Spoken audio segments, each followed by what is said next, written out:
boss me demande maintenant de courir et d'entrer dans un trou, je vous assure que je le ferai sans hésiter. Bruno Bidjan. Bonjour les enfants, c'est papa. Je vous ai dit que cette journée va courir à un point où chaque 2 heures on a un podcast. C'est important les enfants. Bruno Bidjan, à Piccolo, je t'avais prévenu. Je t'avais dit que l'affaire que tu commences là va te dépasser. Si mon patron me dit que plonger dans un trou, je ne réfléchis pas, je plonge. Je t'avais dit que l'affaire que tu commences là, ça va te déranger. D'abord, je vais te donner quelques conseils. Comme tu es en train d'aller au CED là, fais très attention. Ne te vante pas. N'essaye pas de faire comprendre à un gars, dès que tu es déjà entré là, ton nom Bruno Bidjan, ça ne veut plus rien dire. Tu entends comme je te dis là, non? Tu es devenu un matricule. Tu es devenu un numéro de matricule. Donc si tu essayes de mousser, genre, oh, je ne veux pas, je suis Bruno Bidjan et tout, les gars là vont te ndormo. Les gars là vont te ndormo. Quand on va te dire que Bruno Bidjan, enlève tous les habits, parce qu'on va t'enlever tous les habits. Première chose, on va t'enlever tous les habits pour que tu sois déshabillé. Parce que le premier principe qui sera là-bas au CED, c'est qu'il faut d'abord qu'on te réduise à ta plus simple valeur. Donc on humilie d'abord l'être humain que tu es. Donc la première chose qu'on va faire, on va te dire que déshabillez-vous. Ils vont tous voir ton coco. Ils vont tous te regarder. Donc si on te dit déshabille-toi, ne dérange pas. Déshabille-toi. Dis seulement que, papa m'avait prévenu, tu te déshabilles. Si on te dit accroupis-toi, tu tousses. Ne dérange pas les gens. Réfléchis seulement, tu dis que, moi-même j'étais parti chercher l'histoire ici. Si on te dit que couche-toi sur le côté, position fœtale, tu ne déranges pas les gens. Dis-toi que les RAF 4, les chaussures pointinini, les complets vestes collants, tout ça, il fallait bien que tu payes le prix un jour. Parce que tu vois bien que devenir directeur d'un organe de presse, sans même être journaliste, ça a un prix. Ça a un prix. Ça s'appelle le prix du raccourci. Devenir directeur, ça veut dire que tu es le patron de l'anecdote. Viens mon petit yo-yo. Tu es le patron de l'anecdote. Tu es le patron des journalistes. Alors que tu fais encore les 32 fautes sur une feuille. Mais tu es le patron des journalistes. Les gens vont se demander, mais non. C'est le prix de la loyauté. Les gens t'ont fait croire que le prix de la loyauté, c'était la richesse. Non. La loyauté marche avec le compromis. Tu te compromets, tu perds tes convictions parce que tu veux montrer que tu es loyal. Et il faut savoir à qui être loyal. Il faut savoir à qui être loyal. Donc, gravir les échelons à la vitesse de l'éclair, apparaître comme étant la nouvelle coupe de jeunes qui s'en sortent au Cameroun par leur capacité à s'allonger, ça a un prix. Ça a un prix. Aujourd'hui, tu vas passer ta première nuit au CED. Parce que c'est que tu ne vas pas rentrer. Non, tu ne peux pas rentrer. Peut-être il y a quelque chose dans ton corps qui te dit que non. Peut-être à un moment, non, on ne va pas te laisser rentrer, Bruno Bidjan. Comme tu es parti là, ça me rappelle comment on nous avait pris. Nous on croyait nous tous à un moment qu'on allait rentrer à la maison. On croyait qu'on allait rentrer à la maison, Bruno Bidjan. Mais on n'est pas rentré. On n'est pas rentré. Mon ami, on était parti au GSO. On est passé là-bas, les gars ont commencé à nous masser les pieds. Donc, ils vont t'interroger. Ils vont t'interroger. Ils vont te poser les questions.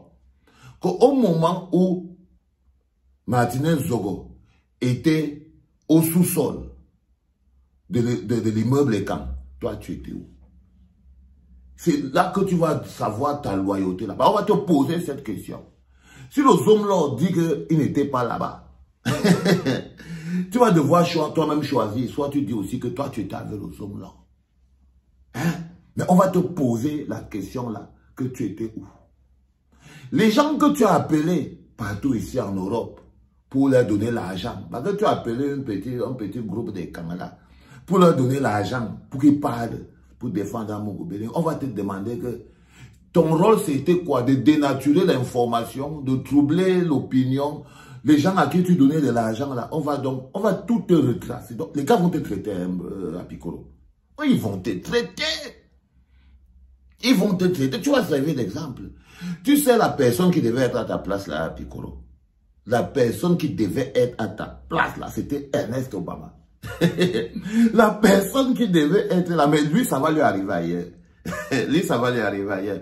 Parce que vous voyez, vous les jeunes Kambeti, les jeunes Camerounais, qui pensaient que ramper devant les vieux pour venir se vanter, grandir sans dignité, sans honneur, grandir sans dignité, sans honneur peut faire de vous des hommes, ça ne peut pas faire de vous des hommes. La personne qui devait être à ta place, si tu n'avais pas été aussi performant, parce que c'est la performance qui t'a mis à cette position. C'est la performance. La personne qui devait être à ta place en ce moment-là, c'est Ernest Obama. C'est Ernest Obama. Le timing a seulement changé. C'est le timing qui a seulement changé, cousin. C'est seulement le timing qui a changé, mais normalement, c'est lui qui devait être là. Donc les mecs, ils vont te déshabiller. Et ta mère va te regarder. Elle va oublier que ça avait l'argent là, que tu lui as construit une grosse maison au village, très vite. Elle va regretter, elle va dire que mon fils, qu'est-ce que tu as fait comme ça?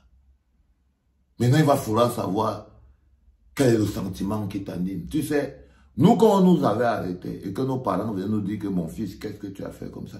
Tu regardais la raison pour laquelle on t'a arrêté, c'est ça qui te donnait la force. Et que tu savais que tu te défends pour un état de droit. Tu savais que si tu as arrêté là, c'est parce que tu luttes pour la justice. Donc même quand ta mère se plaçait devant toi pour pleurer, tu disais que maman, ne pleure pas pour moi. Je me suis sacrifié pour mon pays. Et ça te donnait la force. Toi, tu vas dire quoi? Tu vas dire quoi? Tu vas dire quoi, Bruno Bidjan? Tu ne vas rien dire. Tu ne vas rien dire. Et je vais t'expliquer. Il paraît que on va aussi arrêter Mélissa, la femme du Zomlor. Donc, toi, tu as un dossier aussi avec la femme. Hein, tu ne sais pas tous les dossiers qu'on a sur toi là, à Piccolo. Mais tu ne connais pas. Tu ne connais pas tous les dossiers que les gars ont sur toi. Si tu avais une idée de la quantité de dossiers que les gars ont sur toi, tu ne serais pas en train de faire ton malin. Parce que même ta go, elle va te retrouver là-bas. Ne t'inquiète pas. Le Zomlor sera là-bas. Sa troisième épouse, il a encore 3, donc on va voir. Peut-être qu'on va lui donner 2 ou 3, mais il va se retrouver avec une de ses épouses là-bas. Toi aussi, à Piccolo, tu vas te retrouver là-bas. Avec ton épouse. Parce que il y a l'histoire de Fombo là. Quand on va finir de fouiller partout, on ne va pas trouver. Si on ne trouve pas, là où tu es là, tu ne peux pas être arrivé jusqu'à ce niveau sans savoir toi-même à Piccolo. Tu n'es pas là-bas pour rien. Tu sais que tu n'es pas là-bas pour rien. Tu ne peux pas te retrouver en train d'être amené là-bas, d'être jusqu'à tu as le directeur des anecdotes, tout en ne sachant pas ce qui se passe dans les sous-sols de l'immeuble.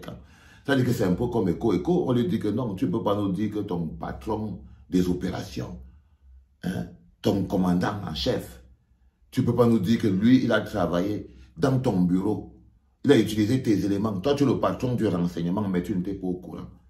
Si le patron du renseignement n'est pas au courant de quelque chose, les gens vont faire comment? Donc, si le patron de l'anecdote, il y a toi le nouveau chef, non? Si le patron de l'anecdote, il n'est pas au courant, c'est pas normal. Donc, peut-être que Boni Philippe va reprendre les enfants du Cameroun, les jeunes du Cameroun. Peut-être que c'est Boni Philippe qui va reprendre ta place dans les anecdotes, en haut là-bas et tout. Mais tu sais d'exemple à la jeunesse camerounaise. Ces jeunes aujourd'hui qui vous font croire qu'il y a une place pour la jeunesse dans ce système. Ces jeunes qu'on utilise pour insulter la souffrance des autres jeunes. Pour insulter le sacrifice et la sueur de tous les jeunes qui luttent tous les jours. Et qui payent le prix fort. Qui se retrouvent enfermés. Pour que des jeunes comme toi jouissent dans la rue. Jouissent des pouvoirs et des privilèges. Le pouvoir et le privilège, ça a une limite. Tu entends, non, mon cher ami à Piccolo, je t'avais prévenu. voulu m'entendre. Je t'ai dit que ça ne sert à rien d'être le paravent de quelqu'un. Qu'est-ce que tu nous as répondu? Que la jalousie veut nous tuer. Que la jalousie veut nous tuer. C'est un peu comme si un Atangana tue un Onambélé. Il se fait arrêter par un Fouda et on vient lui dire que Kamdem est jaloux. Il y a quelque chose qui ne tombe pas clair. Il y a quelque chose qui ne tombe pas clair, les gars. Et c'est pas normal. Et c'est pas normal. Donc, je voulais te dire dans la Piccolo que tu vas passer dans cette première nuit au CED. Tu seras couché à même le sol. Ça va être ta première nuit de réflexion. Tu vas te poser des tonnes de questions. Tu vas te demander, est-ce que tu aurais pu faire autrement? Tu vas te demander, est-ce que tu étais même obligé? Tu vas te demander, est-ce que ça valait la peine?